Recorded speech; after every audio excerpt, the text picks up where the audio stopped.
મહત્વના સમાચાર મળી રહ્યા છે. નજર કરીએ મહત્વના સમાચાર પર. સુરેન્દ્રનગર મહાનગરપાલિકાના પાપે કોલેરાના કેસો વધ્યા છે. સુરેન્દ્રનગરની સિવિલ હોસ્પિટલમાં કોલેરાના કેસોમાં વધારો થયો છે.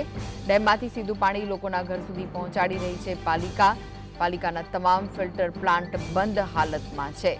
તો પ્રજા હવે પાલિકાના પાપે બીમારીનો ભોગ બની રહી છે. સિવિલ હોસ્પિટલમાં સ્પેશિયલ ડોક્ટરો દ્વારા દર્દીઓને આપવામાં આવી રહી છે સારવાર, જ્યારે કે 24 કલાકમાં 10થી વધુ કોલેરાના કેસો નોંધાયા છે.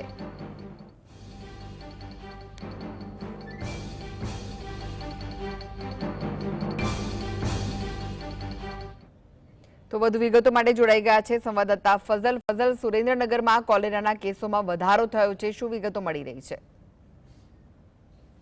ખાસ કરીને સુરેન્દ્રનગર મહાનગરપાલિકાના પાપે સુરેન્દ્રનગર જિલ્લાભરમાં કોલેરાનો કેસો છે તેમાં ઉછાળો જોવા મળ્યો છે. ખાસ કરીને રોગચાળો તે ફાટી નીકળ્યો છે.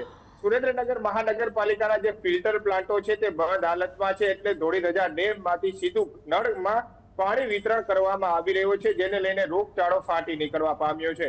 એક તરફ મેલેરિયા અને શરદી ઉધરસ તાવના કેસો વધી રહ્યા છે, બીજી તરફ કોલેરાના કેસોમાં પણ ઉછાળો આવી રહ્યો છે. સુરેન્દ્રનગર સિવિલ હોસ્પિટલના સિવિલ સર્જન છે તેમની સાથે વાત કરશું. ખાસ કરીને જે કોલેરાના કેસો છે તે વધતા જઈ રહ્યા છે, અન્ય રોગો કેવા છે અને કેવી ઓપીડી દાખલ થઈ રહી છે? સિઝનલ રોગ છે તો થોડું તો પાણી અનુસાર થોડું તો बढ़े ही. हाँ, થોડું ઝાડા ઉલટીની કેસ સામાન્ય કરતા થોડું વધારે છે. ઝાડા ઉલટીની કેસ છે અને પછી સાવની કેસ છે. હા, બીજા કેવા કેસો દાખલ થયા છે? બીજા કેસ તો એ સિવાય થોડું હૃદયની દુખાવાની હોય, ફેફસાની તકલીફની હોય, હા, એવા કેસ હોય. ખાસ કરીને જે સિવિલ હોસ્પિટલ છે ત્યાં કોલેરાના, ડેન્ગ્યુના અને ખાસ કરી મેલેરિયા, શરદી ઉધરસ તાવના કેસો વધી જઈ રહ્યા છે. કેટલી ટીમો છે, કેટલા ડોક્ટરો છે, કેટલો નર્સિંગ સ્ટાફ છે હાલમાં ત્યાંનો? ટોટલ નર્સિંગ સ્ટાફ જો તો 74 છે આખા, અને ડોક્ટર મેડિકલ ઓફિસર 12 છે. હા, મેડિકલ ઓફિસરની કમી નથી અત્યારે. હા, સર્જન આપણે આ છે નહીં, ફિઝિશિયન 2 ફિઝિશિયન છે, પેશન્ટની કમી નથી. હા, ઓર અધર ડિપાર્ટમેન્ટ ફૂલ છે, સર્જન નથી. ખાસ કરીને જે આ દર્દીઓ આવતા હોય છે તેમને કેવા પ્રકારની સારવાર આપવામાં આવે છે? સારી સારવાર આપવામાં આવે છે. જો કેમ કે સ્પેશિયલાઇઝ્ડ હોસ્પિટલ છે, બધી સુવિધા છે. આઈસીયુ સુધી કોઈ પણ જરૂરત પડે તો આઈસીયુ में બધું ઓક્સિજન સાથે બધું, આઈસીયુ भी ऑक्सीजन पर नहीं डायरेक्ट फेर પડે તો આઈસીયુ में મૂકવું પડે તો આઈસીયુ में મૂકી શકું ઓપરેશન. રોગચાળાથી બચવા લોકોને શું અપીલ કરશો? કારણ કે ગંદુ પાણી પાલિકા તો આપે છે, જેને લઈને રોગચાળો છે. હવે લોકોને આ કોલેરા, ડેન્ગ્યુ, મેલેરિયા જેવા કેસો છે, તાવના છે, તેનાથી બચવા માટે લોકોને તમે એક આરએમઓ ડોક્ટર તરીકે શું સલાહ આપશો? यही આપું કે પાણી ગરમ કરીને પીએ, પાણી ગરમ કરીને ઠંડુ કરીને રાખે, એમાં સસ્તું બી થઈ જાય, કોઈ પૈસા બી નહીં લાગે અને શરીર સારું રહે.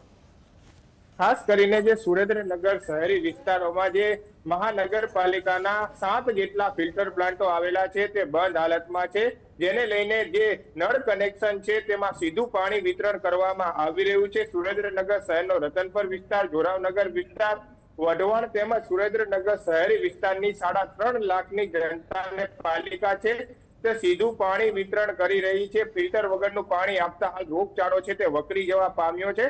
ખાસ કરીને જ્યારે આ મહાનગરપાલિકાની બેદરકારીના કારણે સુરેન્દ્રનગર શહેરી વિસ્તારોમાં રોગચાળો બેકાબુ બન્યો હોય તે પ્રકારની પરિસ્થિતિનું નિર્માણ થયું છે. તાત્કાલિક ફિલ્ટર પ્લાન્ટો શરૂ કરવાની માંગ છે તે હવે ઉગ્ર બની રહી છે, કારણ કે સિવિલ હોસ્પિટલમાં અત્યારે છેલ્લી 24 કલાકની જ્યારે વાત કરવામાં આવે તો 10 જેટલા કોલેરા, મેલેરિયા, ડેન્ગ્યુ અને ઝાડા ઉલટીના કેસો છે તે અલગ અલગ દાખલ થયા છે, જેમાં માત્ર 10 તો કોલેરાના જ કેસો છે, જેમાં 5 વર્ષથી લઈ 53 વર્ષના વૃદ્ધ સુધીના લોકો આ કોલેરાના રોગનો ભોગ બન્યા છે. ત્યારે હવે મહાનગરપાલિકા જાગે અને તાત્કાલિકપણે ફિલ્ટર યુક્ત પીવાનું પાણી છે તે શહેરની પ્રજાને આપે તેવી માંગ ઉઠવા પામી છે. હાલના તબક્કામાં સુરેન્દ્રનગરની સિવિલ હોસ્પિટલમાં આવતા દર્દીઓ માટે 74 જેટલો નર્સિંગ સ્ટાફ, 14 જેટલા ડોક્ટરો તેમજ આઈસીયુ વિભાગ તેમજ તેમને તમામ પ્રકારની સારવાર દર્દીઓને મળી રહે તે પ્રકારના પ્રયાસો હાથ ધરવામાં આવ્યા છે. સ્પેશિયલ 2 ફિઝિશિયન ડોક્ટરોની પણ નિમણૂક કરવામાં આવી છે અને કોલેરાગ્રસ્ત દર્દીનો જીવ જોખમમાં ન મુકાય તે રીતે તેમની હાલ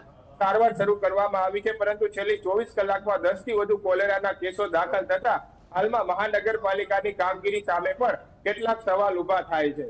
જી જી આભાર ફઝલ સમગ્ર માહિતી આપવા માટે.